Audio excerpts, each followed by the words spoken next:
My whole life, it's been what I wanted to do. All I wanted to do was be a cowboy. You get on your first one, kind of a thrill-seeking deal, and you get on your second one because you can't help yourself. Few people who can say they've been on the back of a bull. No other high like it that you can get. All the extreme sports we participate in, not one of them could ever compare to the unpredictability of this sport. Every kid wants to be a world champ. That's what I dreamed of my whole life. Unfortunately for me, I couldn't stay healthy. Paramedics, I believe we may need to see you. In the mix, he kind of got in the bull business.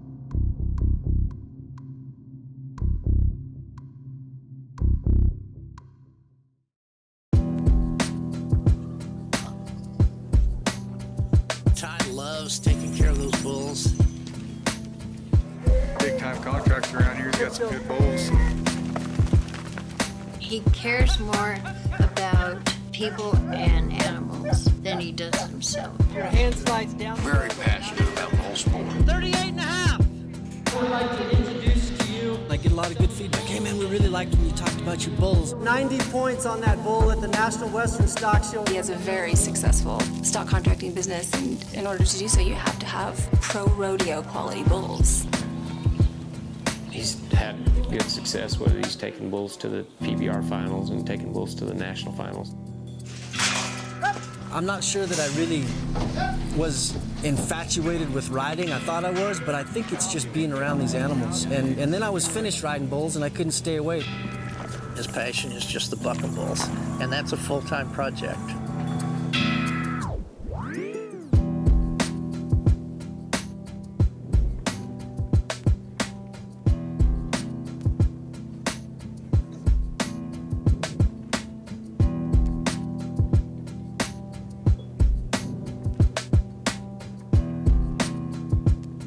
It's more dangerous being a bull rider, definitely, but I would say it's every bit as stressful, maybe more, being a stock contractor. The bull riding part of it, you're kind of like a wrestler. I mean, it's all you. Everything you do, whether good or bad, you own. This bull deal, you know, it's our job to keep them in good shape, to feed them right, and to make sure they have fun, you know, just in life. The biggest misconception about Buckin Bulls is that we treat them bad and they're harmed during their event where they perform, and that's 100% false. They're part of our families. You know, they're weird pets, but they're like my dog running around out there. These are just like our 1,800-pound dogs. You know, we care for them. They get to know us. Every one of them's got their personality just as different as people. Some of them you can get there close to, and some of them don't really want you around, and some of them are grouchy, some of them are friendly, just like people.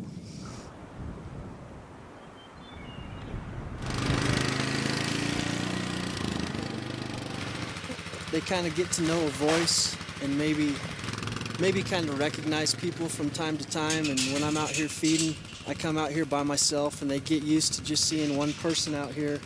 And they'll get pretty close when I'm feeding in these feed pans. They'll get right there close. You know, nobody will ever know how they see, if they see color, if they just see like a heat outline, kind of like a thermal camera would see. They've run me over wearing green or blue, or just as easy as when I wear red. So I get close to them because I think they become familiar with me and the way I move and the way I sound, and they just get used to that, so they don't fear coming around me now.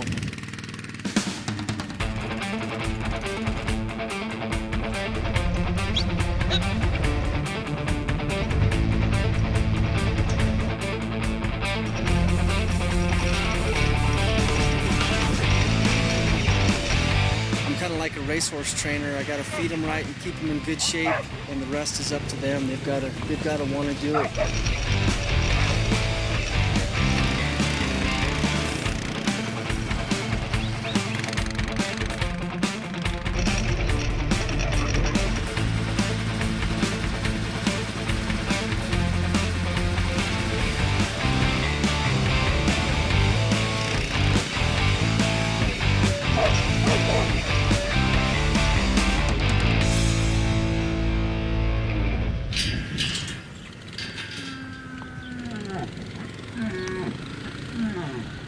We have their grain specially made in Oklahoma. When I built the feed, they wanted to know where we live, the climate, the altitude. You know, it's pretty specialized. It's a pelleted feed, and it's 16% protein. It's medicated. It's got a little bit of antibiotic in it. You know, these bulls are on the road a lot. They drink out of different water tanks, and it just that medicated feed just helps them a little bit. So it's specially designed for this type of animal that works 8 seconds max at a time. They're kind of like sprinters. So we built the feed after what they do and how they're built and the altitude. Usually when we buy bulls, they come as proven bulls.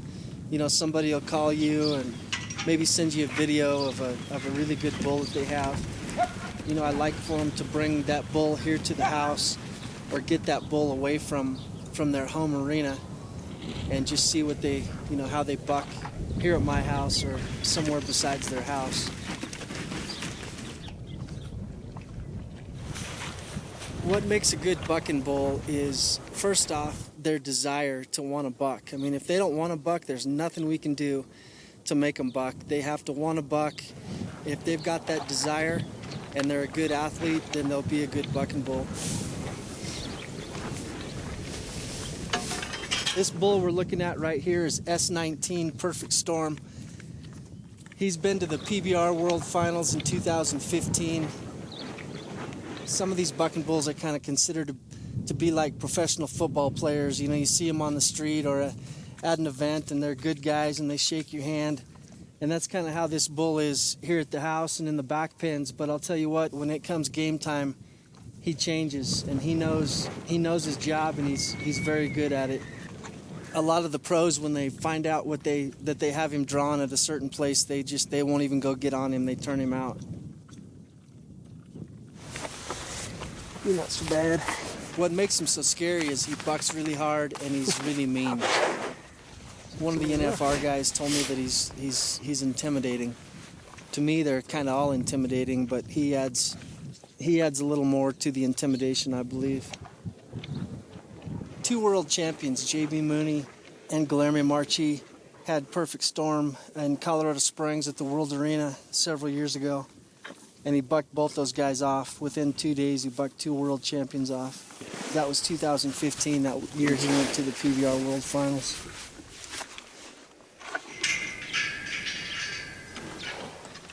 If I wasn't doing this, if I didn't love to be around animals, horses and bulls, and be out in the country where the wind blows every day, I'd live on the beach somewhere and work on a boat.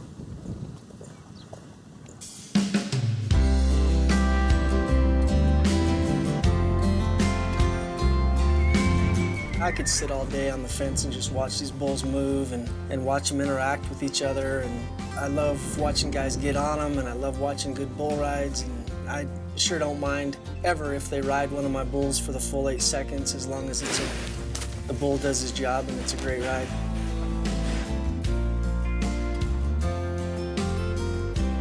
My interest in bull riding came, I believe, from growing up in a Western family, a ranching and rodeo family, and we were around cattle and bulls and horses all my life growing up. I really liked being around bulls. They were big and strong and powerful and scary.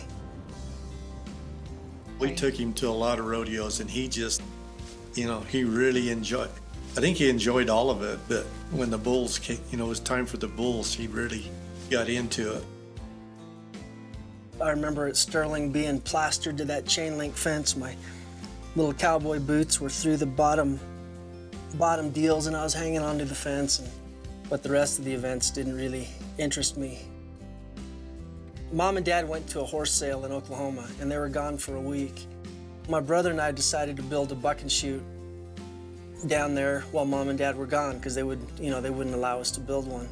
We did a terrible job. We did the best we could. You know, we dug a post hole about 6 inches and put a post in there and put some hinges on an old pallet was our back gate, and we found this old wire gate that we used as a chute gate, and we put it on backwards. It worked for what we were using it for. It was wood and baling twine. Dad and Grandpa actually saw that, wow, this kid's interested in being a bull rider, so they built me a buck and chute out of steel, and I still have it. My first competition, I was probably 12, and that was at Grand Junction, Colorado, at the Little Britches Rodeo in 1980. A guy out there in Grand Junction named Mike Campbell, he kind of took me under his wing, and he showed me a lot of how to ride bulls, and we practiced some together. And he was there, and he pulled my rope tight for me. Ty met Mike when he was very young. And even though Mike was a few years older than Ty, they developed a really great friendship. And Mike pretty much taught Ty everything he knew about bull riding. Mike was very quiet, and he wasn't tall or big, but he was genuine and he was smart about bulls. He could tell Ty anything about how to handle them. When Mike passed, I think that was one of the most difficult times in Ty's life.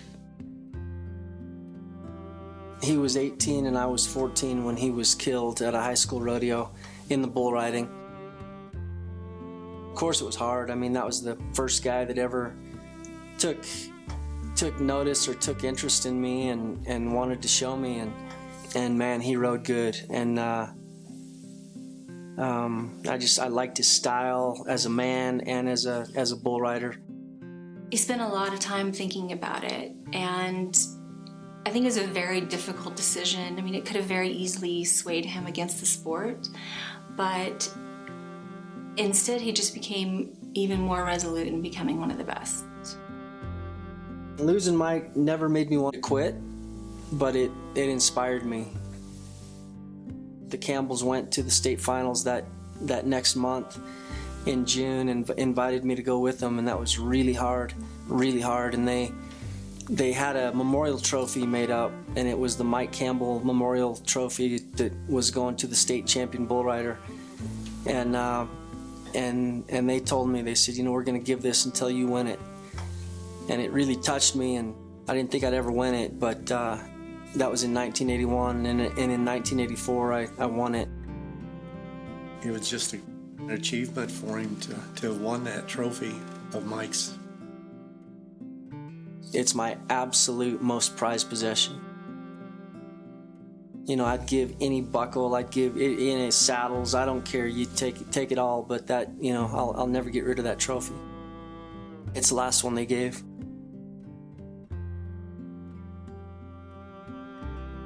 So I made this for Ty in 1984. This is a poem about Mike Campbell by Ed Sankey.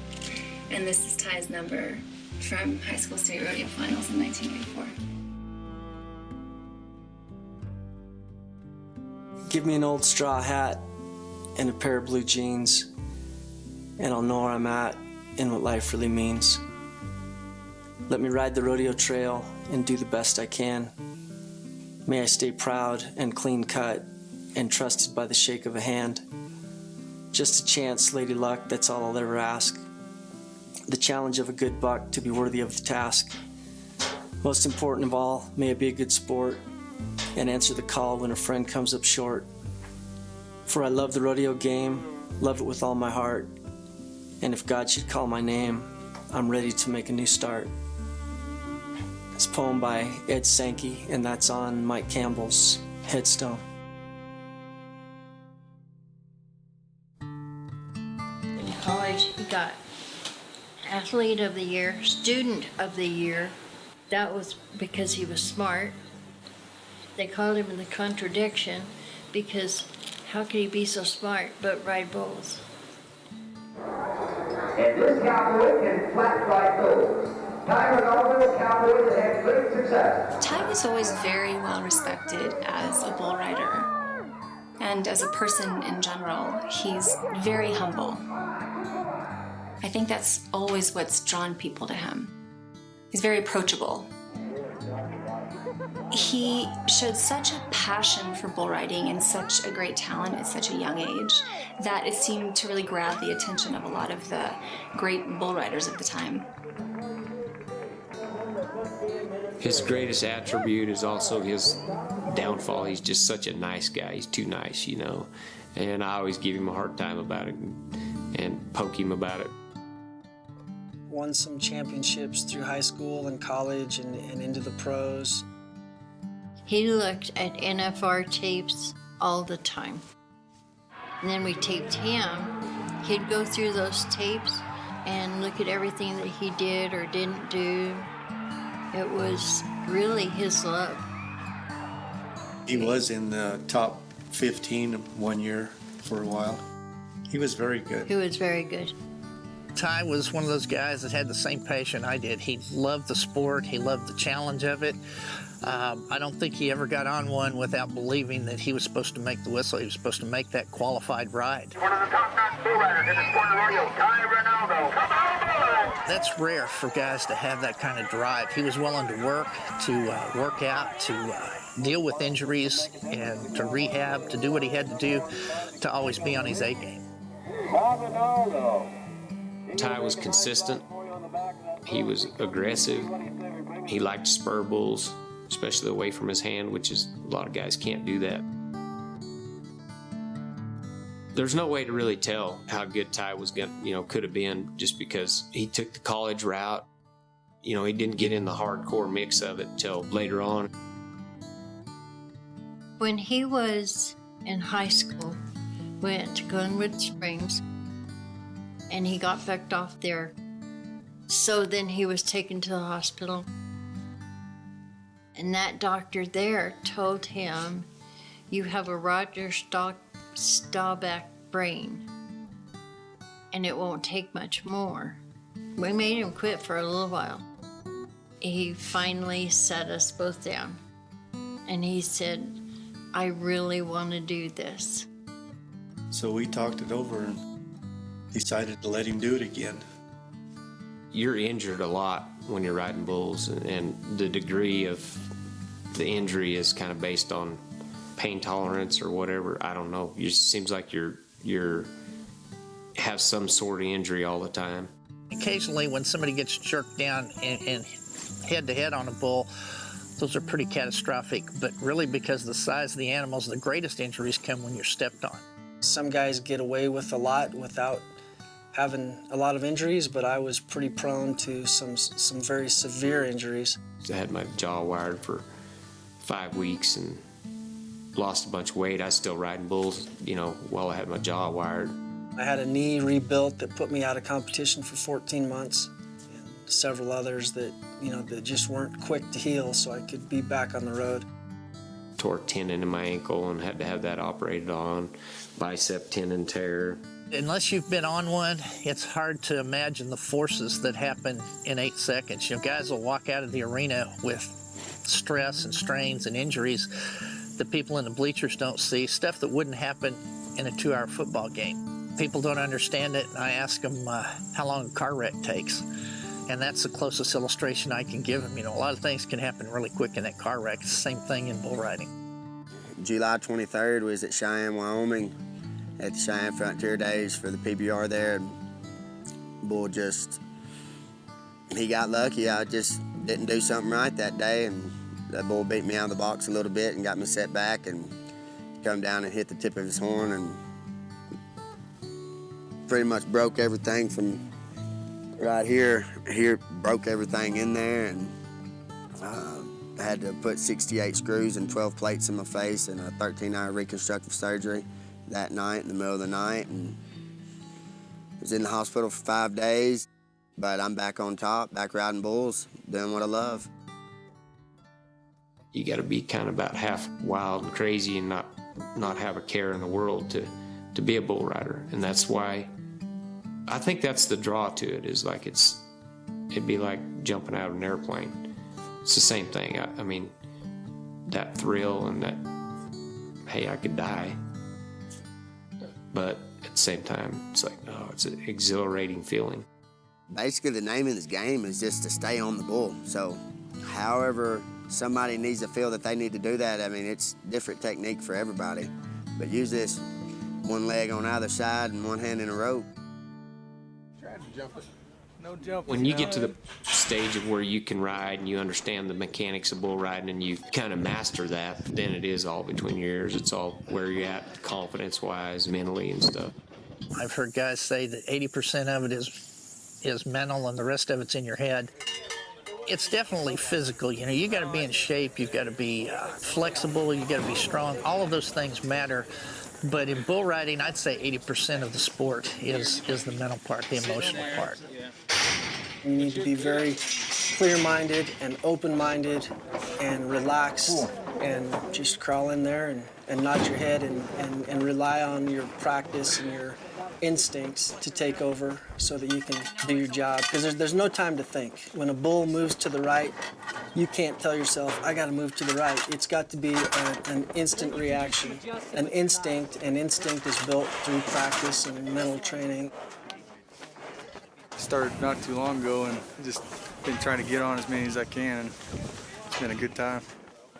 Looking at his stock, he's got some big, strong bulls, and they turn back in the gate most of the time. And that's what you're going to be getting on in the big shows, so that's what you kind of want to practice on. It's a little bit different practice. I mean, you can limit the risk a little bit by what type of bulls you get on, but it's risky. You've got to hit the ground.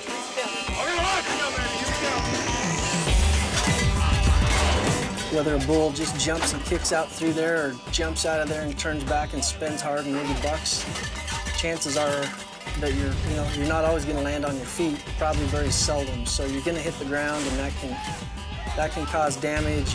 Bulls can step on you, they can smash you into the fence. There's 1,000 different things that can happen. So it is risky practice.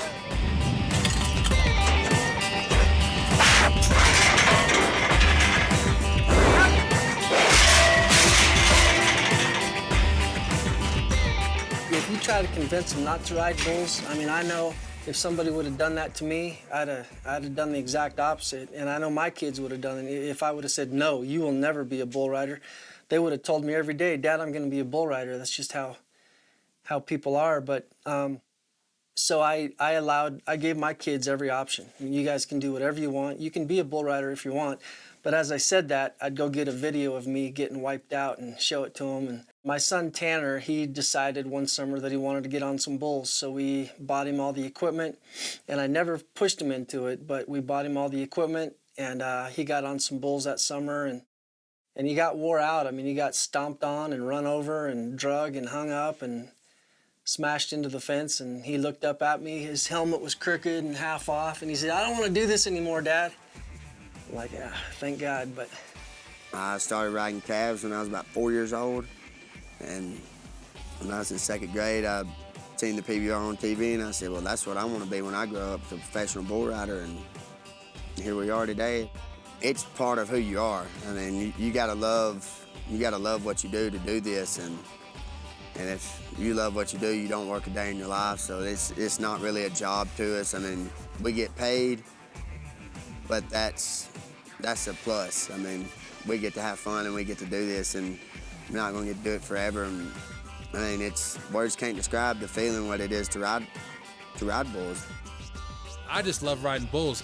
The empowering feeling of sitting on that animal, and that sucker could kill you, and you nod anyways, and you're going to give it your best shot, and that's the feeling that I like. So if whatever comes out of it, something great, then that's cool. But I just love riding bulls. When I first started, it was fear in the box, and as you go and you get on more bulls and turn out more head, it turns from fear into concentration and drive, really. I learned a lot about life from riding bulls. It made me tougher, it made me more driven, focused. I have so much heart for it that I'm going to keep on trying until the day a bull kills me in that arena, or I die of natural cause, because life is short. You gotta do what you can, and if you love it so much, continue doing it no matter what anyone says.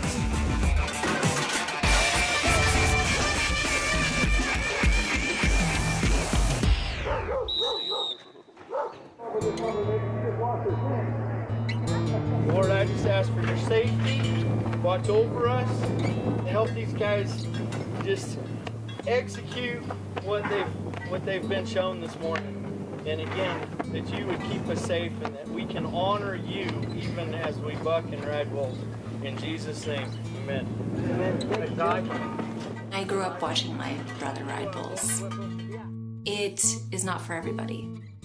It takes a certain level of fearlessness, a great deal of respect for the athlete that is the bull. You definitely have to be a little bit of a badass to be a bull rider, and Ty and my brother definitely have that in common. But you know, when they would get on the bull, you just pray. You pray for their safety. But at the same time, you sort of know they got this. When a guy's getting on the back of a bull, he knows this animal is way stronger than him. So it's a little bit easier to recognize that connection with God, and you want that help. You want God's help. You know there's so much out of your control. It's pretty natural for guys to ask for help. So I just pray to God before I get on the bull. You know, first thing I do my whole spiel, do that, and you know, I think just talking with God and try to pray with my cousin, my buddy every time, or with everybody. So I prayed for almost every child. In case someone wasn't praying for them, then I did. My desire is just to produce in a way that would honor God.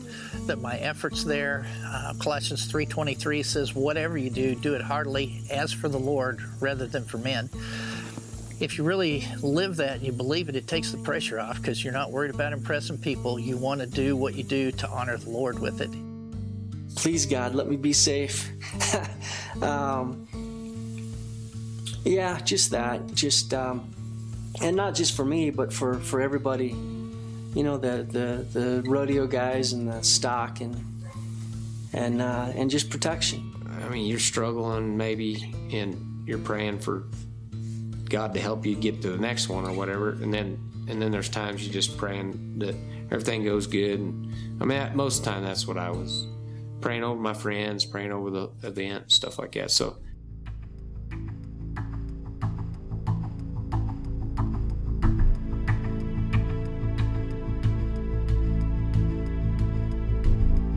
I was at a memorial bull riding for a friend of mine. He was killed down there in a car accident down in Texas, John Shea. And I was actually down there with him a day or two before he was killed. Guy making his mark in the professional bull riders, a great young athlete, the whole future ahead of him. Ty and I both knew him well. He was really, really close with Ty. So we were at his memorial bull riding one year in Delta, Colorado.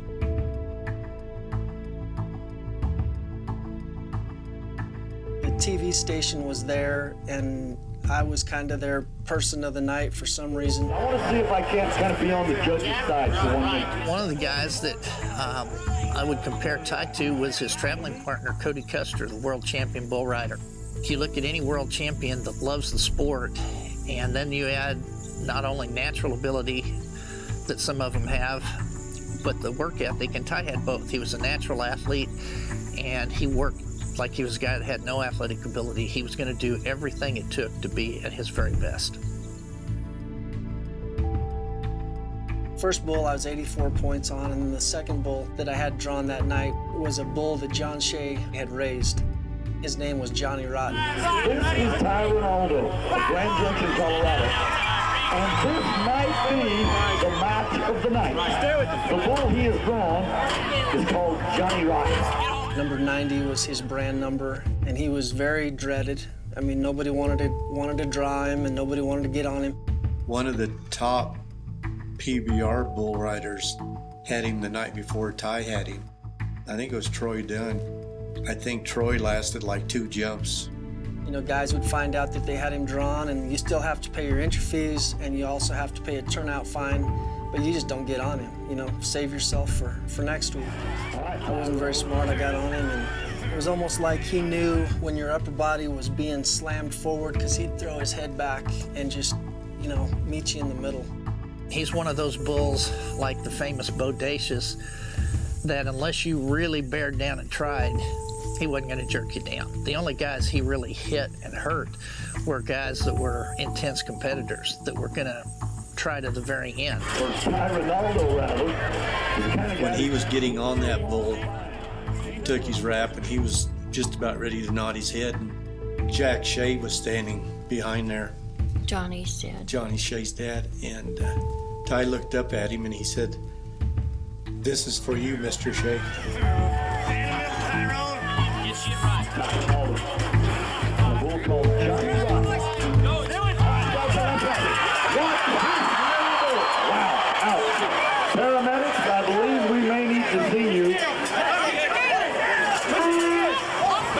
Paramedics, if you would please report to the arena. Give him some room, guys. Give him some room. Give him some air. Oh. It was really hard. He and Danny, our other son, was there. They both went into the arena and went over by it. He was just laying there unconscious. We were standing over him there, and they decided to take him to the hospital. They worked on him there for a while at Delta in the hospital, and then I heard him say that they were bringing the Flight for Life. One of our best friends was a nurse on that helicopter. And later she said, we didn't know who we were picking up. But she said, when I walked in the door and saw you sitting there, she said, I knew it was Ty. What were your injuries? Just a closed head injury, severe concussion. I was in a coma and unconscious, and came around. I said one word, and then I was out for a couple days again. You know, when you have a good friend that has that kind of injury, you're not even thinking about a career. You're just thinking about the rest of his life, and so that was a tough night for me. My first memory coming back after about a 2-year period was realizing how slow I talked, and knowing what you say to me or what you said to me, and I couldn't talk back to you, and that was really, really frustrating. I mean, my brain knew what I wanted to say to you, like, that's a very nice shirt, but I couldn't make my brain and my mouth connect, and I talked very slow, and it drove me crazy. He was goofy. He didn't remember anybody. He got mad at us because he had to come to our house and stay while people worked. And he always said, "You're not my babysitter." He was mad all the time and stayed out on the porch and worked on his spurs. He realized that he couldn't have taken another one. You just can't do what you love to do, you know? And the doctors tell you, oh, you don't do this anymore. Every time you get hurt, they tell you shouldn't do it anymore, and for good reason, and it's, you know, they have to say that. But this time was different. And they told me, as much as I'd been knocked out through the years, that if I ever got knocked out again, whether it be a car wreck or a baseball or a bull's head or whatever, that I probably wouldn't wake up again, so. Ty was a prodigy in my estimation. He was the best student I ever coached. He was phenomenal when he came in. He was already dominating in high school rodeo and was going to go on dominating college and make an incredible impact in professional rodeo. And then the head injury came. I believe he would have been a world champion.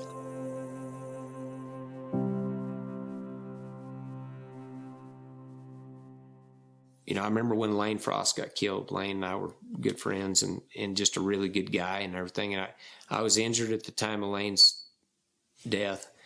And the first bull that I came back, when I came back riding, I was going to Garden City, Kansas. And I remember thinking on the way there, I was like, this is it. I'm going to find out tonight if I really want to do this or not. And I had a bull that was kind of not a great bull, but he's a big bull with big horns and kind of swiped his old horns past your face and kind of scary. And, you know, the best bull rider going gets killed. everybody behind him is thinking, if he can be killed, I can be killed. And I went to that rodeo deciding whether I was going to continue to be a bull rider. And I just remember being in the middle of that bull and horns swinging by my face and everything. I was like, man, I love this. And I never thought again about quitting until I did quit. Lyle Sankey does a school here at our house twice a year in May and September, and it's going to show you the basics of how to be successful. What else do you need help with? The best practice comes from drills and things that you have 100% control over. And that's kind of like your homework. And then you go to the bucking shoots for a real bull and you test your progress. Slides, good job, good job. You know, Lyle Sankey was in the 70s and 80s one of, I believe it's 3 guys ever have qualified for the National Finals Rodeo in all 3 of the rough stock events, the bareback riding, the saddle bronc riding, and the bull riding together. Right there on that training unit is where you're going to learn to ride. I was the 3rd cowboy to qualify for the national finals in all 3 rough stock. After me, and probably the last one that will ever do that, is Ty Murray. And the reason I say that is with the professional bull riders now, the money's so great. For somebody to stay around at that level would be difficult. That would have been hard for me to pass up because the ranker bulls were really my strength. If you can have your hand above your elbow and your elbow bent, you have a tremendous amount of control. I mean, he really studies the sport and wants to learn and know as much about every aspect of bull riding, bareback riding, and bronc riding so that he can pass that on to new people. Climb up there. There you go. The rodeo schools that I attended as a student had a dramatic impact on my future and on my career. And it's been really fun to pass that on to others.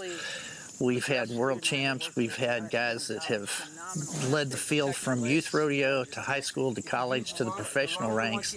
And it's just fun to see that. Some of those guys have exceeded my earnings. Of course, there's a lot more money in the sport now, but it's really fun to see those guys go on and be successful. Get out level, good. Right there, you're square. Good job, perfect. I grew up going to rodeos with my dad. Good job. Figured I'm as young as I'll ever be, so give it a shot. See what happens. I grew up on a lot of ranches in Nevada and was always interested in the sport and went to a lot of rodeos.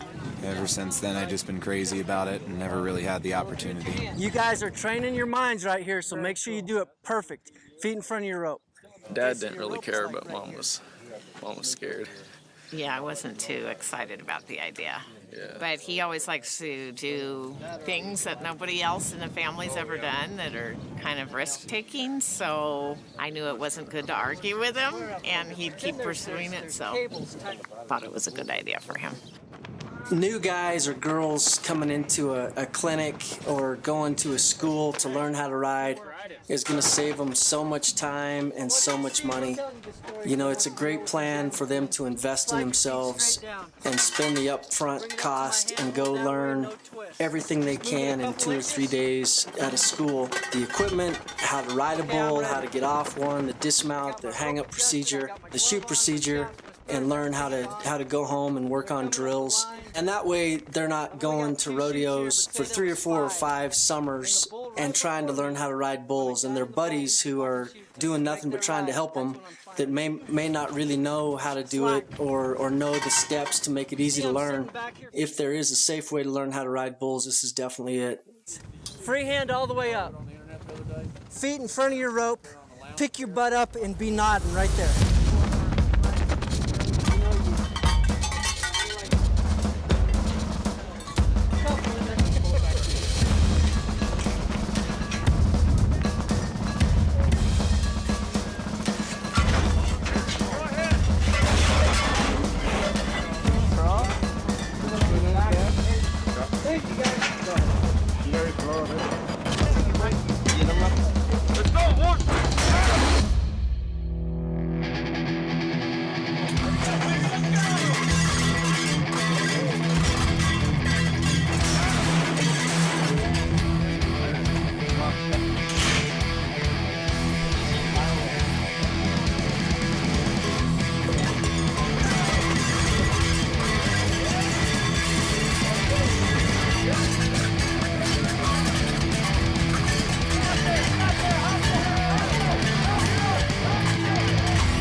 I want you to jump down and go back in that corner and look. And just make sure everything's okay. Yes, sir. It's not bleeding and make sure it's all right. Oh, it got me on the chest, right on the nads, a little bit on the foot. Other than that, it was a pretty good ride, I'd say. Okay, well, it popped here and then this popped here, so I can't. Is it rolled up? No, but I can't straighten my arm. Keep my hand above my elbow. You see where you're on your back? Yeah. But you are doing the thing that will help you. You got to get your shoulders up in front of that bowl. And then you could go to sleep, take a nap up there. Here. You know, like I said yesterday, it's bull riding's a verb, man. You got to be moving. It's not a title or a pickup line. We need you in that home base position right here. And the reason for that is if he were to turn back away from your hand or into your hand, you need to be right there to make that move. Okay. That's an amazing first time. For That a is guy great. as big as you are, that may be as good as I've ever seen anybody do on the first time. That's really well done. How you leave the buck and shoot, that first jump is the stage for the ride. You gotta get this. And then, remember Ty said as you're scooting up, you're nodding? And that's important, guys, that the bull is looking towards the gate. If you have to talk yourself into doing anything, you don't have the passion for it. If you can't go home and go to bed at night and sleep because you didn't do it, then you'll know. I just gotta keep working on getting that free arm control. Keep that elbow out front, home base. We'll get her done. Wishing I could have gotten on again, you know, but that's just part of it. There's always other bulls to get on, and I'll be back. Yeah, home base, home base, home base. Bruised up my leg a bit, my chest a little bit, and then I tore some stuff down in the groin, and split them open, and they had to go glue it back together, and so I couldn't get on because I didn't want to rip that apart again. Like JB Mooney always says, you know, if you can't put it out of your mind for 8 seconds, then you may as well not be doing it. You know, other than that, it wasn't too bad. I can still walk. I see a lot of guys out there that are just okay with being mediocre. What sets the greats apart from the rest of the rest of the field is that they're determined to excel. Yesterday doesn't matter. Yeah, these ones are a couple $100. Custom made. They keep me motivated. Probably help you ride better. Put all this money into it. You gotta keep at it. Keep your face back here instead of, at one point it's right down here. You're gonna get your head knocked off. What's up?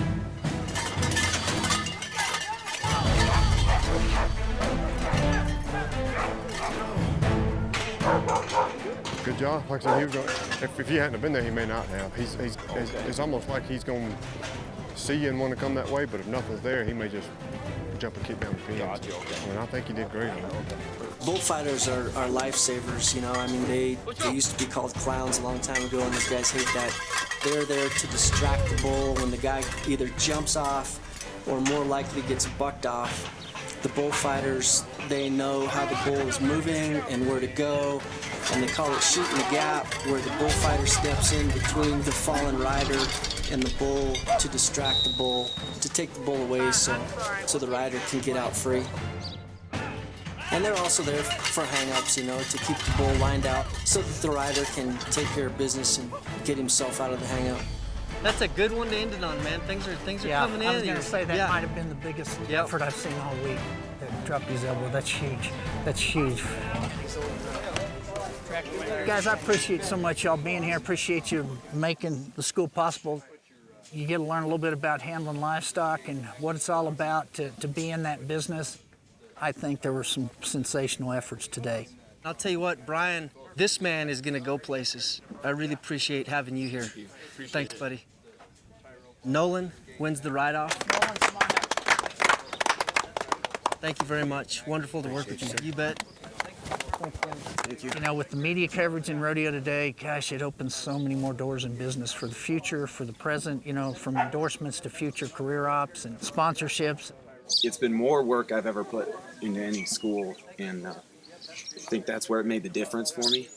I'm really honored to accept something like this. I didn't really expect it, honestly. Great job. Go picture. The TZ brand was originated in Colorado in 1864. My grandpa and grandma bought the brand with the ranch in Livermore, Colorado. It's a funny story. My grandpa said, "I'll buy the ranch," to the little old lady that was selling it, "but the brand has to go with it." And the lady said, "Oh no, I'm not selling that brand. Brand does not go with it." Grandpa said, "Okay." So they went their separate ways for a couple days, and then the lady called my grandpa back and said, "The brand goes with the ranch." My grandpa had it on registered quarter horses and traveled the country showing horses. And it was bittersweet, you know. He told me one day he had the brand card, and he said, "You know, I'll never brand anything again." So he gave that brand to me, and it's been on everything that we've owned since.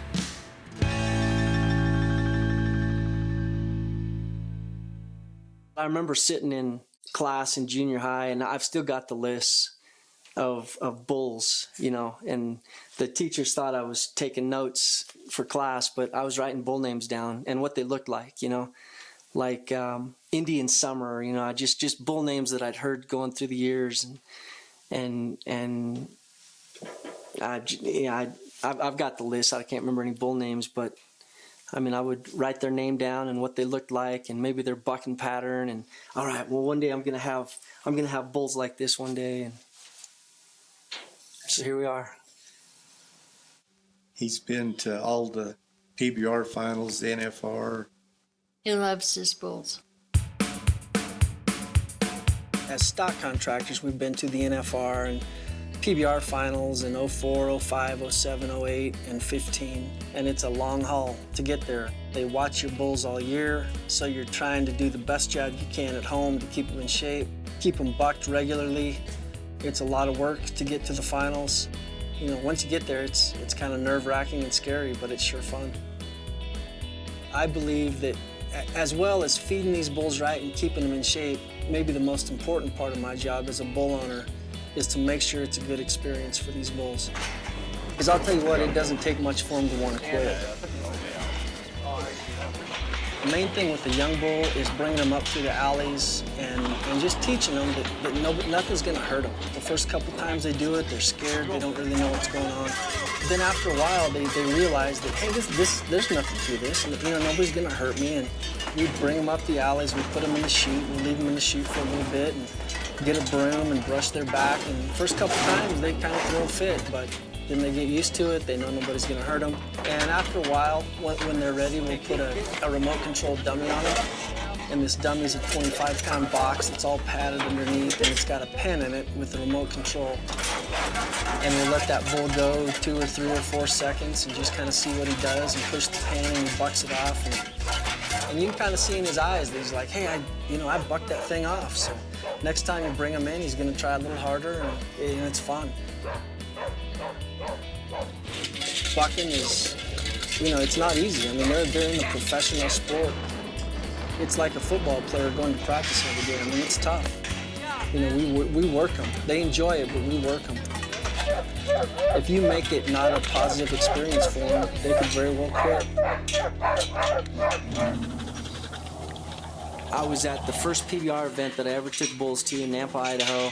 I was totally out of place. I didn't know what to do or how to do it, and pulled into Nampa, Idaho, and unloaded the bulls, and it was great. And Justin McBride, the PBR World Champ, who I've got a ton of respect for as a bull rider and an announcer and just a great, polite man. Justin had my bull drawn that night, and he was 91 points on him that night. I never thought about selling any bulls that I had. I just had a handful of bulls and was kind of the smallest guy, and probably still am, in the biggest professional part of bull riding, the PBR. I was walking across the parking lot the next morning after we fed our bulls or whatever, and Chad Berger, or this Suburban, pulls up to me, and the back window rolls down, and I'd never met Chad, but the back window rolls down, and Chad said, "What do you want for that gray bull?" And I said, I knew who he was, but I said, I don't really want to sell him. He said, "Oh, I think you do." And so we made a deal that right there. You know, the money is in buying and selling.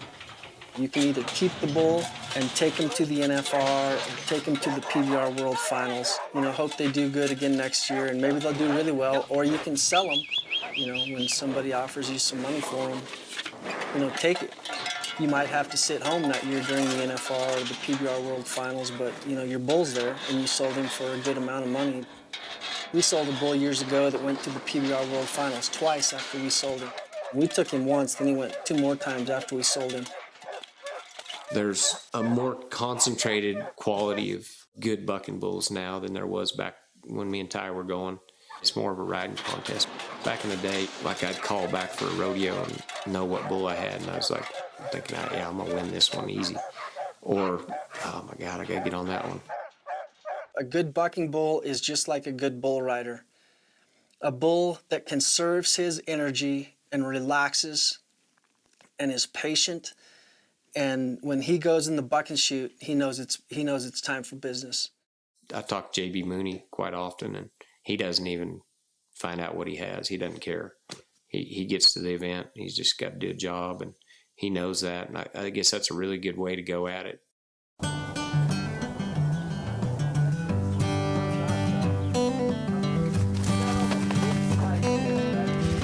Modern day horse. Rodeo will be a part of me forever. You know, I can't ride anymore, but it's a great way to stay involved. It's a great way to see my old friends that I used to travel with and hang out with. We'll put 2 bulls in the front, 6 in the middle, and 4 in the back. Okay. I would compare professional bull riding to MMA fighting. It's one-on-one, you give it all you got, hope you're the winner at the end. They're massive, they're strong, they're powerful. They're fun to be around. I know that stock contractors, they have more than just bringing a bull in and letting it buck. I mean, there's a lot of preparation and a lot of care that goes on to attending to these animals. I mean, it's just not a farm animal that's out in the pasture and you turn out and go get it. No, there's a lot of like training, keeping these bulls in shape. It's an everyday task to attend to one of these animals, and without the stock contractors and the bulls, I mean, that's half the sport. Without that, we couldn't have bull riding if it wasn't for good animal athletes. It's fun to take them to a rodeo, and I remember pulling up to a rodeo one day and 4 or 5 or 6 or 7 kids run up to the fence and they're watching to see what bulls you unload and what he bring today, you know, and I just like that. Fly spray. Poor guys have flies crawling all over them all the time, so I like to get them in here in the trailer and spray them down, just taking care of them a little bit. He's always been providing good quality stock everywhere I've been to see. He doesn't raise as many bulls as other people, but he'll buy them from people and really takes his time and tries to get the right ones. We have the El Paso County Fair bull riding tonight. We're bucking 40 big bulls, and we've got an intermission section of mini bulls, the little guys with 9 to 11-year-olds. 30 guys will compete on the big bulls, and the top 10 of those 30 will go to the finals tonight, and they've hired us to put the bull riding on. Every time one comes out of the chute, that's called an out, and they pay you a certain amount per out, and that's how we buy more hay and buy more grain and vet bills and maintenance bills. It costs me $500 every time I go get a pallet of grain, and hay prices are going up and up.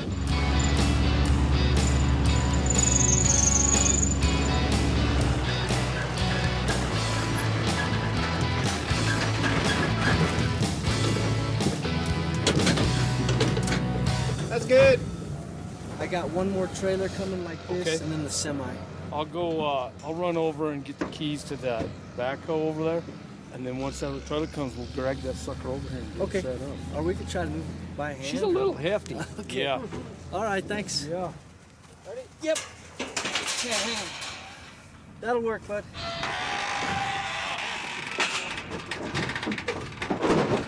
I truly hope I've been able to spread the truth about how bulls are treated to a lot of people. I was getting on a plane to Atlanta wearing my cowboy hat, and I've got a rodeo bag, and sitting next to this businessman, and he said, "Where are you going?" I said, oh, Atlanta for a bull ride. And he said, oh. And so we got to talking about Buckin Bulls and told him that I owned some Buckin Bulls and meet him out. Oh, well, you'd buck too if somebody, you know, strapped a rope around your privates. That's a terrible misconception. And I'll tell you, by the end of our flight, that man knew the truth, and I believe he believed the truth. Maybe he even came to the bull riding that night. I don't know. I hope he did. Whether they're against rodeo or not, I just love it when people come out and they see us interact with these bulls and how we treat them and how well respected they are.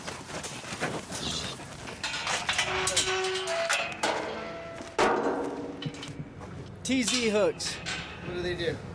You drop the flank or the bull rope on the outside of the bull, and you reach under the bull with this hook so that you don't have to reach under it with your arm.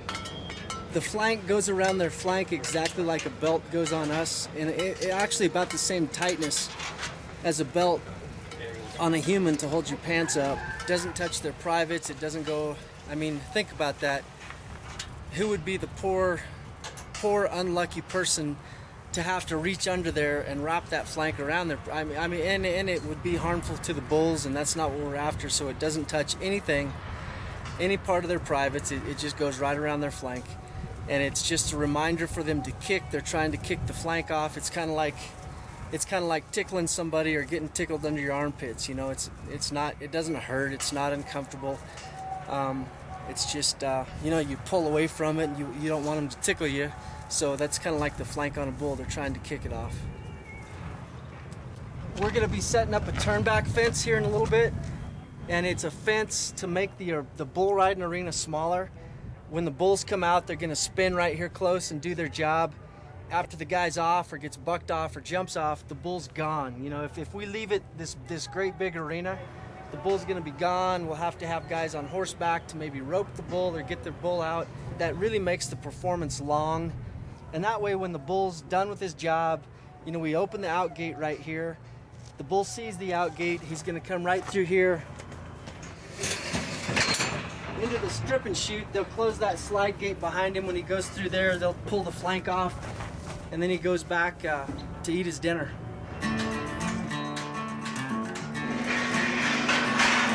He loves every aspect of it. I mean, there's not anything about bull riding that Ty doesn't love. He loves the excitement it creates for the fans. He loves the challenge that it is for the athletes that are getting on those bulls. Bulls that want to buck are going to be rare and hard to find, and Ty loves that search. He loves producing those winners.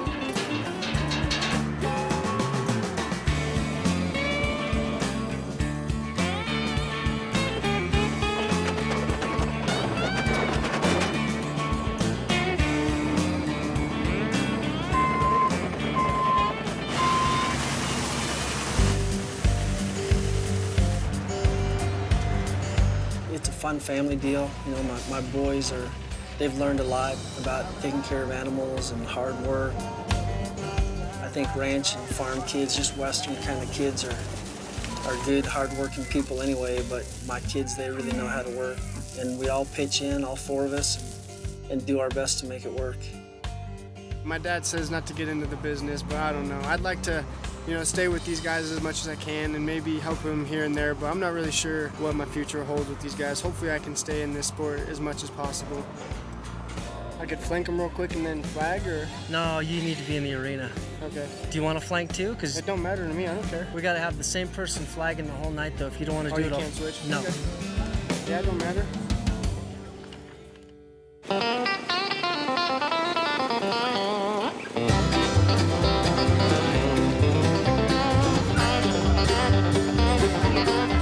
El Paso County Fair asked for bids to put on a bull riding, and they chose us to produce the bull riding part of this fair here this week. Checked all the bulls in. Now guys are checking in, the riders are checking in.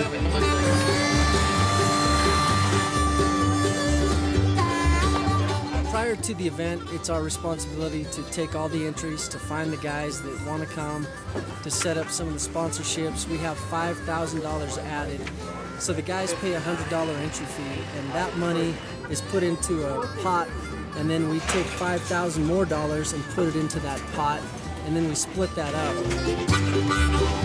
Of the 30 bull riders, we're taking 10 of those 30 to a championship round, the short go. 6 guys of the 30 tonight will get paid. We're bringing mini bulls, 10 mini bull riders to be a little extra event. And it's always really rewarding to see a grandstand full of people, and hopefully they're enjoying what they're watching. Thanks for having your chaps on and being ready. Good job, fellas. These little kids are getting on 2 bulls tonight in the 2 different sections.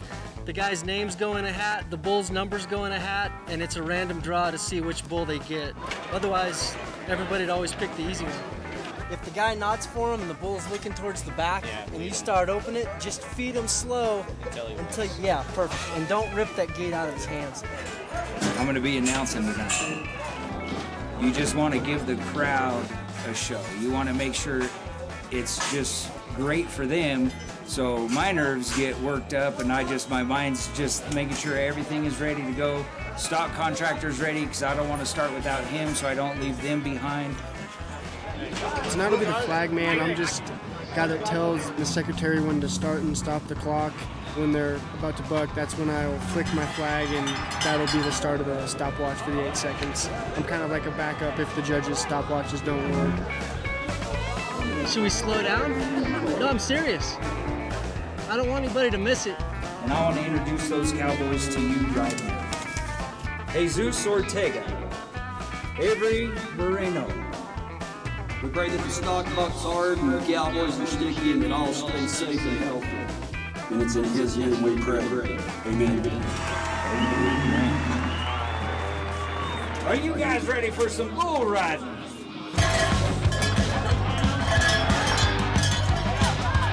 That horn hit him right smack in the head. There you go, get out of there, let's go.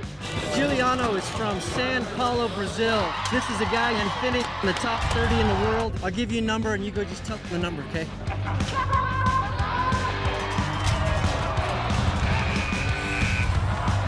How many of you out there in the crowd are voting for this next guy to make the whistle? To make a full 8-second ride?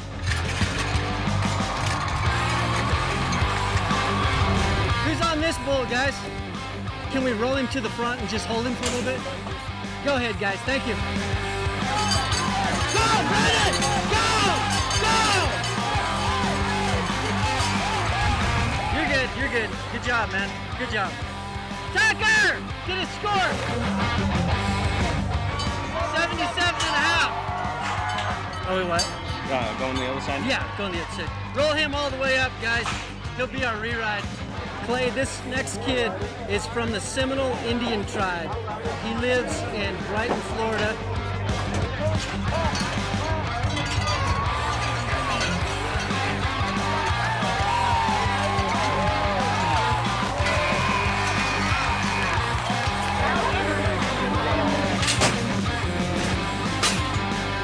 Be ready. Is he okay? Okay, let's go. Go ahead, Mike. You're all right. You guys ready over here? Come on, guys. Get him out of there.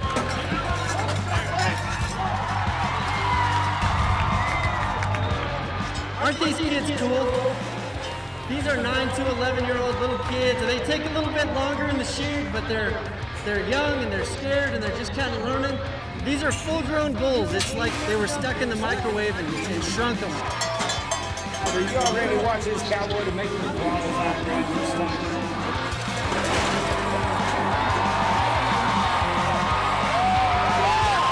75.5. Who's up?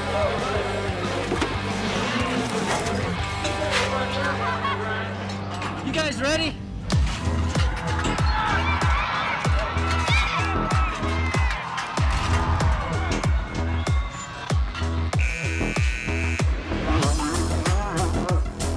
Do I have ink on my mouth?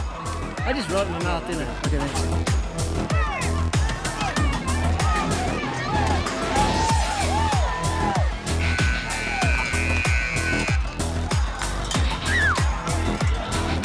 56 with an option. You're winning it, right? Who's next? Flashback! Hey! Hey! Fake you out.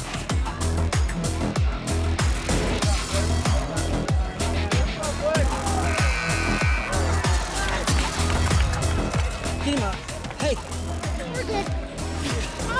You all right? Huh? You all right? Good job, bud. Hey, good job, fellas. How about the try of these little kids? I mean, that kid would not turn loose. 336 flashbang over here, big black bull. Good job, guys. Bring it, we got room. Up. Up. Go ahead, Cody, I think we're about ready. Get on this other one first, he's in.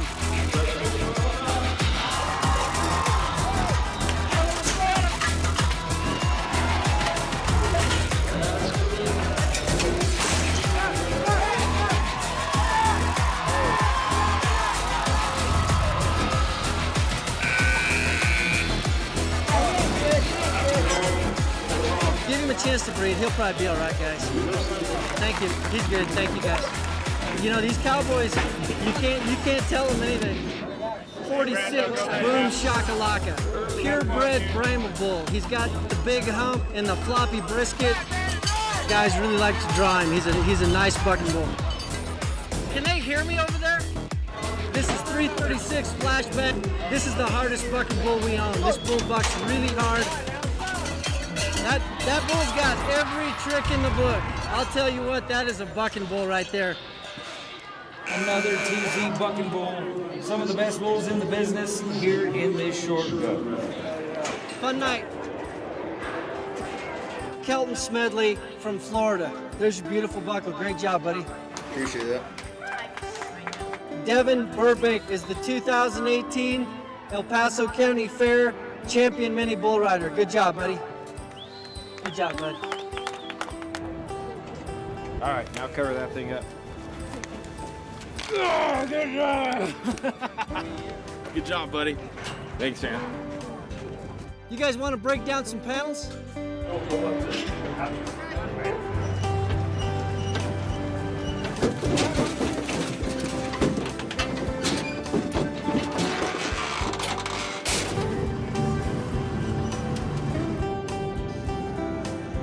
You know, the thing we always hope and pray for is that no cowboy or animal gets hurt. Good job, boys.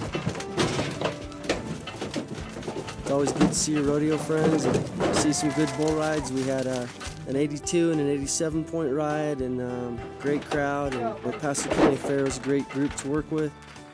Just had a good time.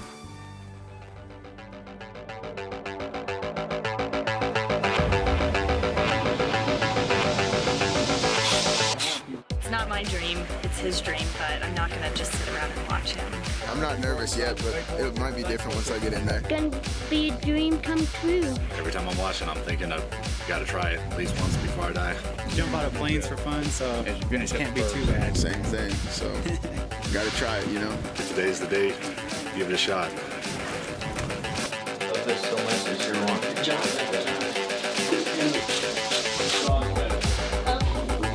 I think the attraction for someone in the bull riding is that whole danger element and to do something that no one else has done. You guys don't feel like you're getting on the caliber that you need, man, please tell me, because we'll bring some It's in different for everybody else, but I think to watch it on television is one thing. To then step out of your comfort zone and actually get on, it changes everything. And I have guys that have come to the schools just for that reason. The whole thing that you're trying to accomplish is to stay on the back of the bull for 8 seconds. That's pretty simple in that description, right? But there is tons of details in it. And success is in those details. The angle of my lines in my hand are going that way. It's very important to me to teach people the right way and showing them the right and the correct and the safest way to do it. I'll ride you.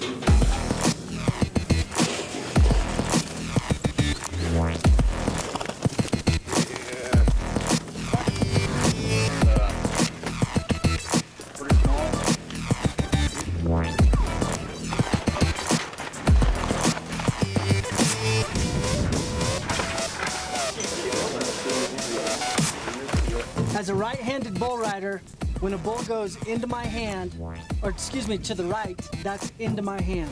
A lot of guys can coach if it's guys that are going to be competitive on the big stage. Every individual is important to Ty. And that's what I've always tried to do at our rodeo schools. We want every student to leave knowing they were the most important student there. We call the position you need to be in home base. And that's 2 words so that you know what to relate to. So this is our home base position right here. To be a good coach, you have to first of all love what you're coaching. And there's no doubt that he loves the sport. From this home base position, when the bull rears, when his front end comes up, we're getting up off our butt, keeping our chin tucked, looking there, and you've got to be going the same direction the bull's going. He's going forward, so you've got to be moving forward too. Remember I told you bull riding's a verb. It's not a title or a name. You gotta be moving. Land, and when you land, I want it to be real. Okay, it doesn't take any practice to haul ass out of here. Go. Hand hat level. Good. That's excellent, except for this. I want this right out here in front. Go, go, good, good. I really tore my knee up bad at the college national finals one year in the first go-round. I got off a bull and I got off bad, and once I heard the whistle, man, I was so pleased. I just didn't even care about the rest of it. And you know, people have died after the whistle. And you get it's as much a part of this as the shoot procedure, as the riding procedure. The dismount is important and can be deadly. I didn't look, arch, and follow through and land back here. I just kind of stepped off, and I landed right here like this. And I got up to run, and he put his head right here and pushed it down and tore 3 of the ligaments in my knee. And then I jumped up on the fence and didn't even really try to get over, and he hit me again and smashed it into the fence. And so please don't just get to the fence, but get over. Try to kind of pull your knees in a little bit.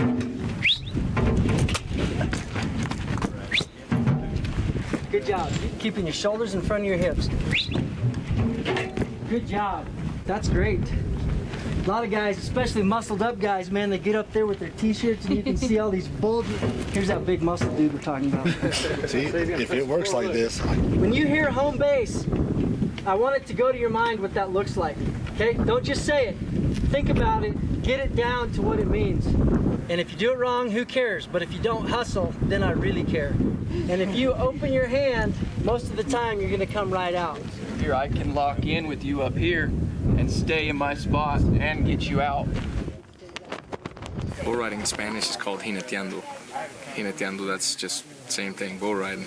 All my life, my grandpa and my family members have all done it. We've all been rodeoing up. We get into charro stuff a lot, just Mexican bull riding, and I've always just followed it with my cousin. Good job. Hey, that was excellent. My goal is to make it to the big leagues, rodeos, and get up there as much fast as possible. Just try to make money, build ranch and stuff, you know. Get my own programs going just like they have here. Chin down. Remember that. That's what we got to work on. Look, arch, follow through, go. You land this way, and you go as he's going that way. Land low, go. Good job, man. That's all right. That's what I'm looking for. I would almost rather see you land with your knees bent and touching the ground than landing straight up. That was outstanding. If you think you're ready for bulls this afternoon, great. If not, probably even better. Carry it just like that to where it looks like you didn't just fall off the potato truck. Those judges see you coming across the arena dragging your rope, they're probably gonna think, guess that guy doesn't ride very good. I shake my bells to the center. That's why we have that big gap on our bell loop, our bell strap. I put this right in his back. Just snug that up a little bit. I lay it right over the top of my handhold. You don't pull it tight. Those stock contractors will get mad because they'll think you're cheating the bull, cutting the wind out of them. So it's just barely snug. I go down between the strands of my body, of my bull rope, and you do that. Okay, you want to start at the bottom and come up, and you want to get that rosin warm. 3 or 4 times both ways is good, slack. You want to warm up your handle. Turn your hand over, hand all the way against your riser and your rope, With your free hand, you need to grab the body.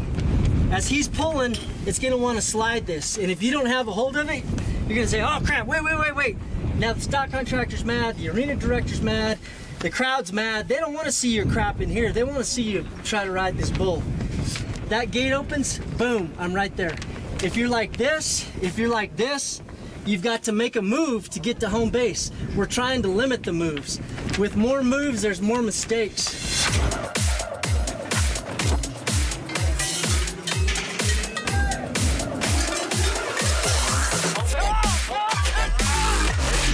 Anxious, terrified.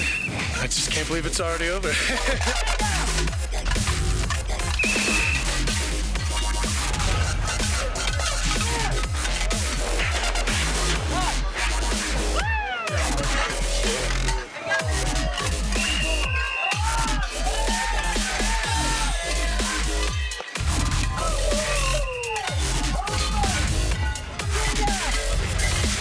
It doesn't matter if you're upside down, you gotta have your chin focused and looking back up there to where you want to go.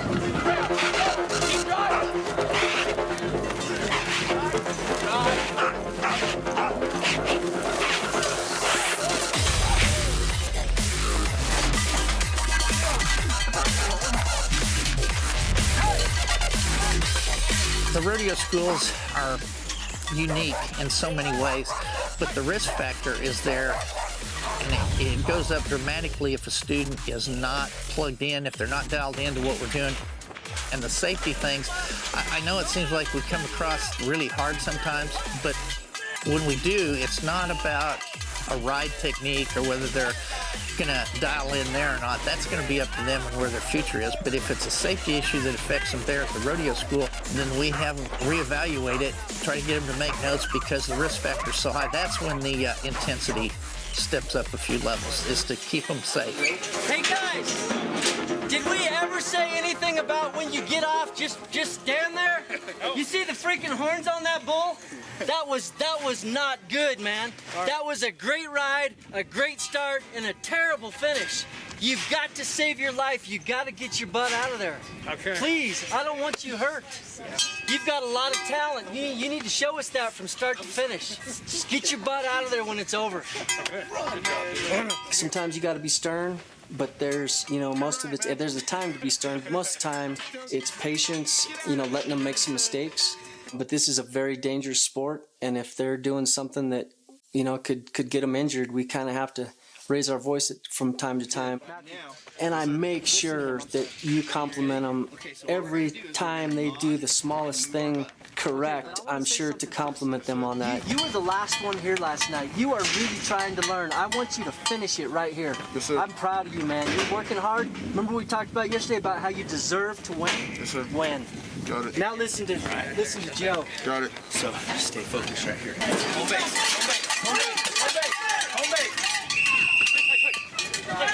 Great job not quitting. You refused to quit. Yes, Your butt was over there, and the only reason for that Yes, is that bull's coming out at 60 miles an hour, and you're coming out at 40. Just enough to get behind. Okay? And that's what gets you behind right out of there. But it's hard to catch up. Right. They're kind of scooting out through there. They're not really kicking to help you stay up on your rope. Yes, sir. And when you get behind like that, it's tough to catch up. Yeah. So if he comes out at 50 miles an hour, you got to do the exact same. Okay. You can't move faster than him, but you dang sure can't move slower than him. Okay? Got it. Good job. Thank you, sir. Yes, sir. There's a lot going on, and it's hard for them to hear. Why are you hanging on with this hand? It's only one-handed out here.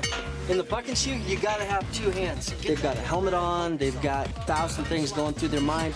They're about to get on a 1,600 pound full-grown bucking bull that they've maybe never been on before. Did you take notes on any of this? Yeah. All right. Reach down here. Get your hand off that. Give me that hook. If I see you do that again, I'm gonna whop it right there. Okay? So they're thinking different things, and so we kind of have to raise our voice from time to time to make sure they hear us and make sure how important it is that they do it right. Behind it, behind your so that they don't cause themselves to get an injury that shouldn't happen.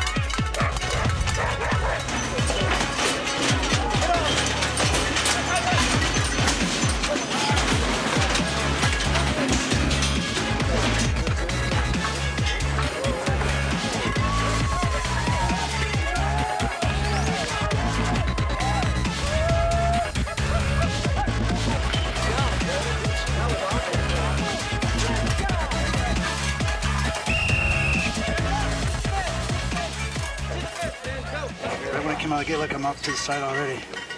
Yeah. And I think that's because I couldn't get my leg down on that right side. Because when I took him, my leg was up here because I couldn't get him to move over. So I had this leg down, this leg was up. So I think he's already had me off to the side right off the bat. First timers, they don't realize how fast the bull is or how powerful they are, and they end up getting run off the rope right out of the gate, which leads to buck-offs.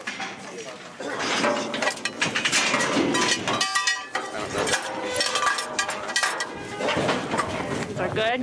Yep, perfect. Yeah. Put your foot there and just slide down. So your butt hits. Then find a spot for your feet. Good? All right. Go ahead and tuck it under your hand. Just keep tucking it.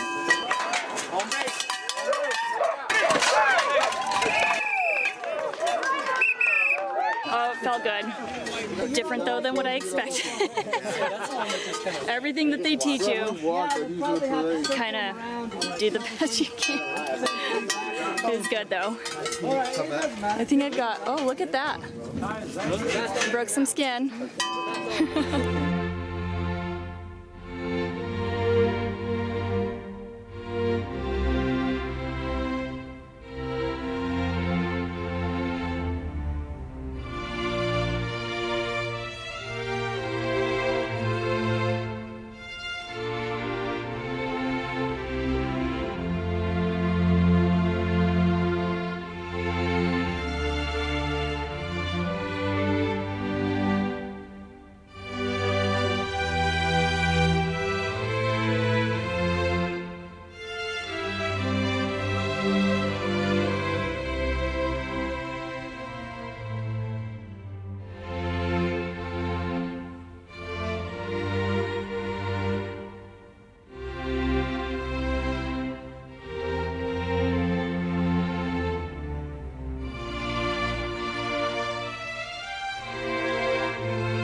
We are having our second event of a 4 bull riding series.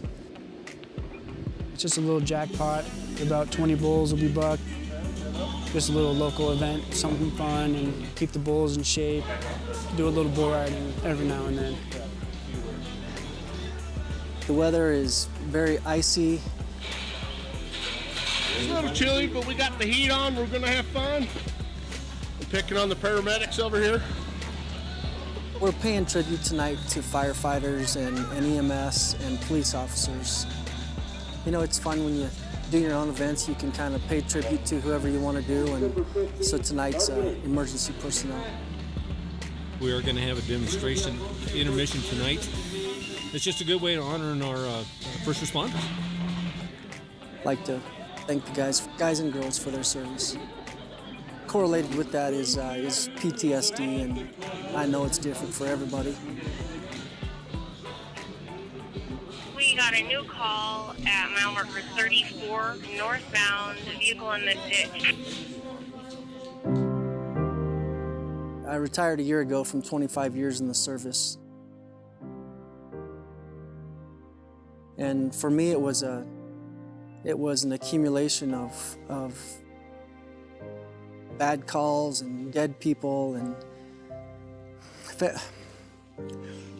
family members that are left behind, and you know, it's an accumulation of that. And for 23 years, I thought I was all right, but it was building up, and I can't imagine there's anybody out there that does that kind of work that it doesn't affect somehow.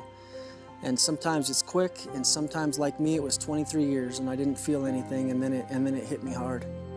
some symptoms I've seen is, you know, he'll wake up and like have a nightmare of like a past call he's had, and sometimes he'll say that like my brother was locked in a burning car and he couldn't get him out. You know, just little, you know, things like that. You know, relating his family to a call that he was just on is kind of what I've seen for PTSD, or like different things he doesn't like to see. Like in a movie, there might be a scene where he doesn't like if someone, you know, is dead, or, you know, just things like that.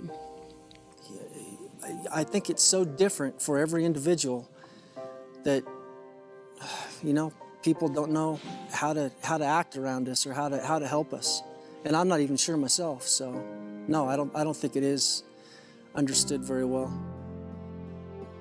The thing that I've been encouraging my son getting into the service, and anybody else, I've had several people recently, young guys, that are getting into the service and the fire service, and you know, I encourage them to get help soon, you know, and not when they think they need help, because I think it's too late at that time.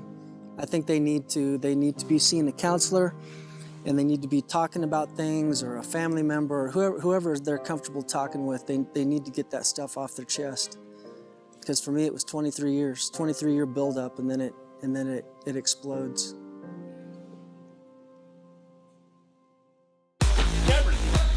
Have fun. Do it.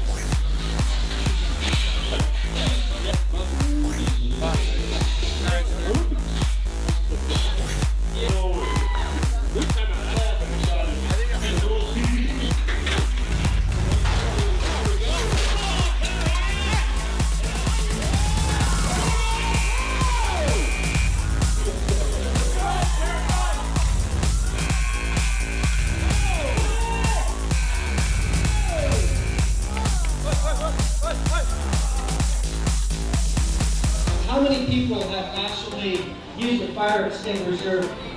First thing you do is pull the pin. You aim the nozzle towards the base of the fire.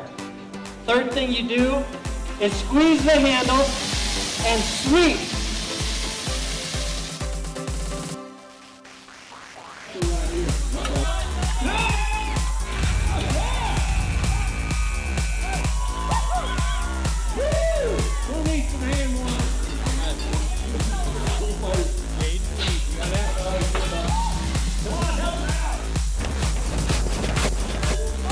This is an episode of Cops that he's shooting now.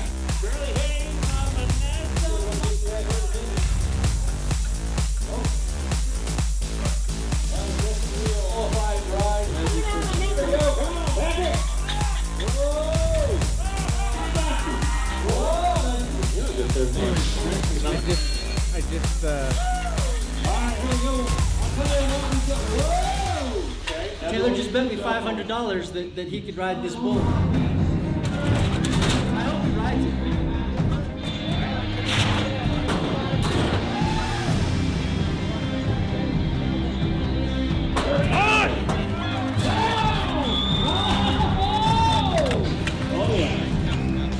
He kind of came down on top of my chest and kind of knocked the air out of me a little bit. So, and he just likes to move around a lot in the chute and trying to knock you out.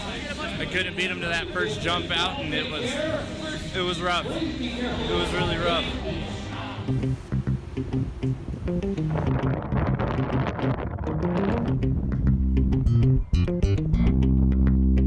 We put on a bull ride at Castle Rock every year. There's a lot of work that goes into it, a lot of cost that goes into it, and we have to set up all these pens, the bucking chutes, the alleys, the gates, the slide gates, everything. We gotta build it all, and then hang all the banners and get everything ready for the spectators and the riders and the bulls.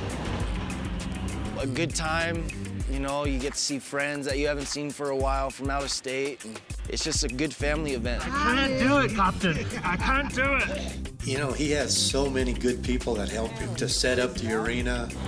The way Ty is, they want to help. Ty, he's one hell of a guy. He's goofy.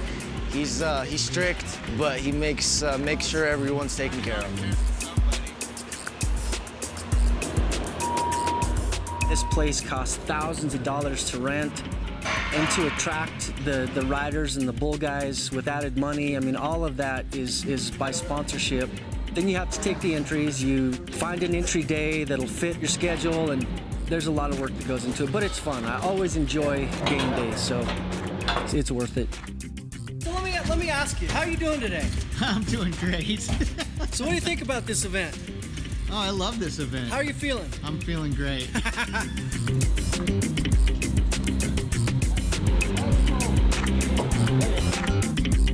So I just had this lady named Cindy text me and say, "Hey Ty, I know we've never met. I was just wondering if you know if tomorrow night's bull riding is sold out. I'd like to take my mom for her 92nd birthday.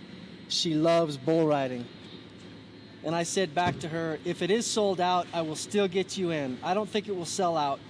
Please find me when you get here. I would like to talk about her during the show. Thank you."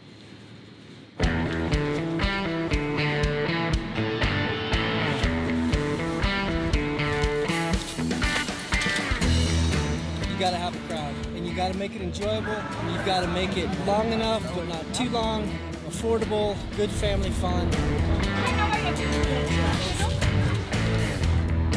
As all you fans are coming into the arena, we're about 1 hour away from bull riding time. The most challenging part of my job is getting all the information put together so I have things to say to the crowd, to give them information about what we're doing, the Western way of life, enough information they feel a part of what's going on today, and they're enjoying what they are hearing and seeing, and it gets it all put together in a storybook. So if it's their first time to a bull riding, you know, they kind of know, hey, these bulls are loved, they love to do what they do, they're athletes. We try to educate the crowd. Enjoy your time while you're here with us today. Go do some shopping, show some love to all the vendors, and we are so glad to have you all here. A successful event, to me, first and foremost, is that everybody's safe. You know, we prayed this morning for a safe event for both animals and riders and workers.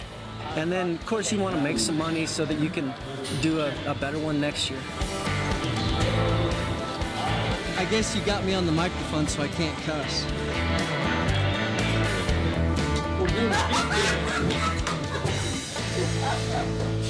It's a tough job babysitting him.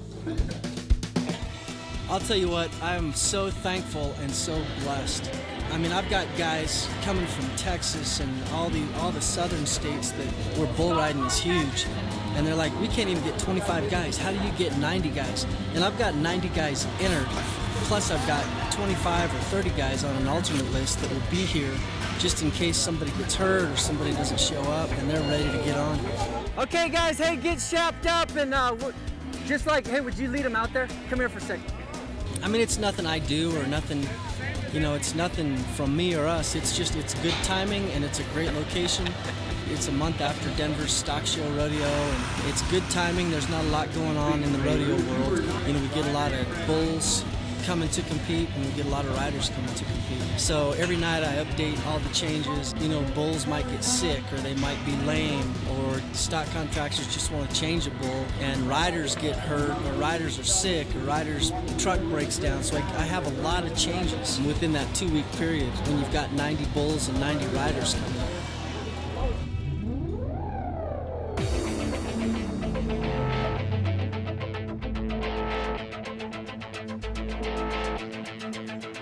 All right, bring the riders that are supposed to be here. They either need to be here. Who was here? He has 3 bulls. He can't get. Oh, I'm sorry. You're right. I'm sorry. Yeah. So can he pick hit? Yeah, just pick. I'm sorry. Don't film me when I get mad. This first track, closest to us. You guys got tickets to get in here? Yeah! I'm looking for that guy that's been trying to get in the bull riding. Hey, little minis, once I get all the big bull riders in and make a line, I want you to go line up in front of them and try to center yourself. Is he in this afternoon or tonight? If you're in the first couple sections, it should be posted somewhere. Yeah, get your ropes on, guys. Hey, how are you? You know what, guys? They got to figure it out. You guys line up in front of the bull riders, okay? That first bull right there. Let's start at 12:05. No, put him in the middle. Start here, go up there, Dakota Moore, Brody Fisbeck, and Haas Davis. Make some noise for all the bull riders here today. You guys in the first 10 riders? First 10? First 10? Yeah. Okay, when they start, when everybody bows their head to pray, go back and get ready. Protect them. Let them compete for your glory. Keep them safe and healthy, Lord. And we pray over the livestock here today. We thank you for your Son, Jesus Christ, who died for our sins. And in his name we pray.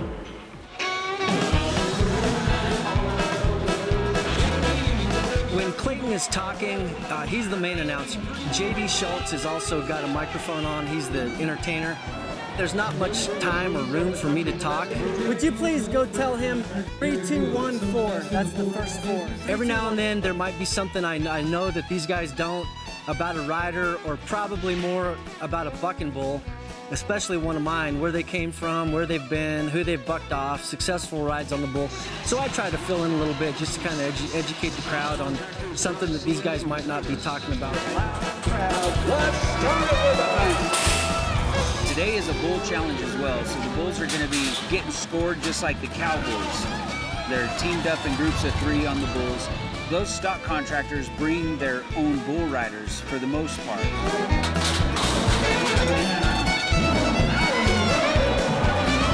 What do you think about the first few bulls we saw so far? We'll go right over there. When the guys are getting on their bulls, we've got to keep it clicking. When one guy's finished, we're getting on these guys. Hey, let's go, let's go. Hey, let's go with you. Here and then you. Who's this? When this guy's out here riding, I'm getting another one to warm their rope up, to where when that bull's gone, you know, it's just a matter of seconds and another one's coming out.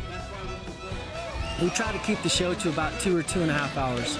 Of course, you got to give them their money's worth, but you don't want them to sit here all day and get bored because they won't come back.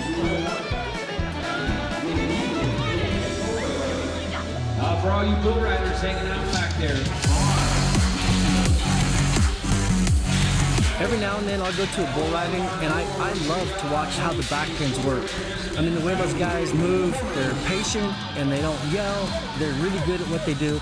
So I try to hire about the same thing here. If you're in the back pins, you gotta stay focused at all times, because if you're not paying attention, one of them bulls will run you over. It's pretty dangerous. Hey guys, we're gonna bring them. Moving the bulls around in the back pins, trying to load them up can be tricky at times. You'll have bulls that are young and hot, hard to sort, and then you'll have easy bulls that have been in the game before that are really easy to move in. I've got about 130 bulls here with re-rides and the mini bulls. Some of them don't get along, so they got to separate them. They have to go find the bulls, load them in order. They need to remember when the bull's finished bucking where he goes back to. If a bull goes in to another pen that another bull owner has their bulls in there, there's going to be a huge fight. So they got to be really careful, but they do a great job.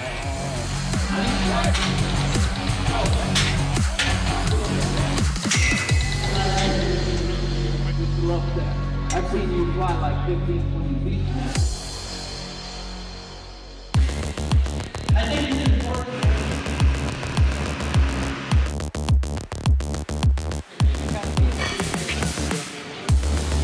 I'm honored, man.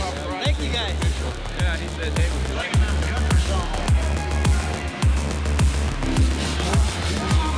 Rodeo's different.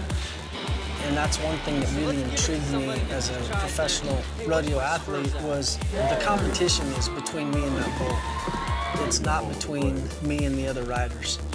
I'll get on my bull and I'll hit the ground, and my buddy might be next, and I'll run to the bucking chutes and jump up on the chutes to help him, get ready for his ride. Same thing they do for me, and everybody helps everybody. It's a good group of people and a great family.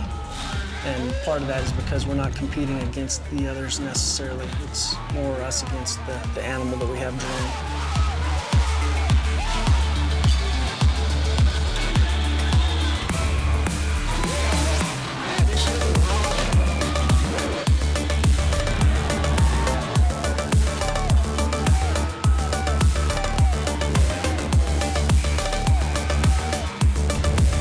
It's always exciting when you buck 10 or 15 guys off in a row, and then the next guy rides one. The crowd just goes nuts, and that's rewarding to me.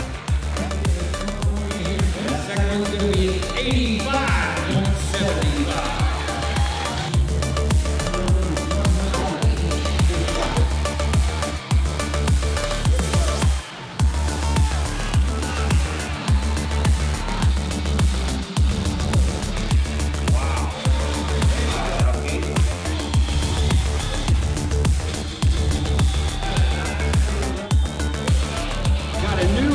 For today with an 86.75.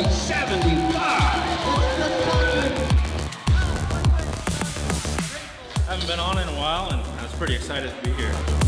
We thank you all for coming out and hope that you understand these are athletes and they're part of our family and they're our pets. We knocked a couple guys out, but they got back up, woke back up, and good show, good crowd. I feel relieved after we're finished and we're driving home. See you guys. Thank you for coming. You know, we'll leave here at wee hours of the morning tonight. We got to take all this down tonight after the event. You're relieved, but your wheels are turning for next year already. Planning an event like this, it's kind of the school of hard knocks. Kind of seeing how you did and doing the good things that you did again next year, and the things that you did wrong or could have done better, you fix them. A month after this event ends, it starts getting fun again, and it's exciting to start planning, but here for about 3 weeks or a month, I'll be sore and tired, and kind of what an old guy gets when he has to work so hard.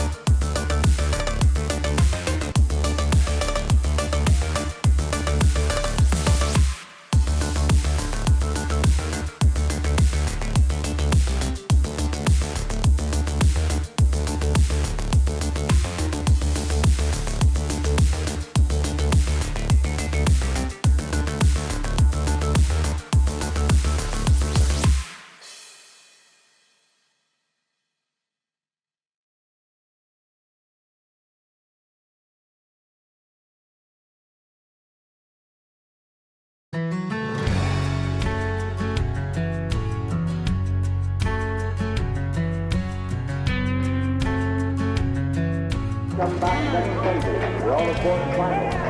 Ready? All the ride. Can't go your ride. Okay. You're right. Help them out. There's that old trick, John. Okay, John, let's have it on your mind. Kind of a stutter step there. Ty Rinaldo staying right in the middle of it. Keeping that free hand up in the air.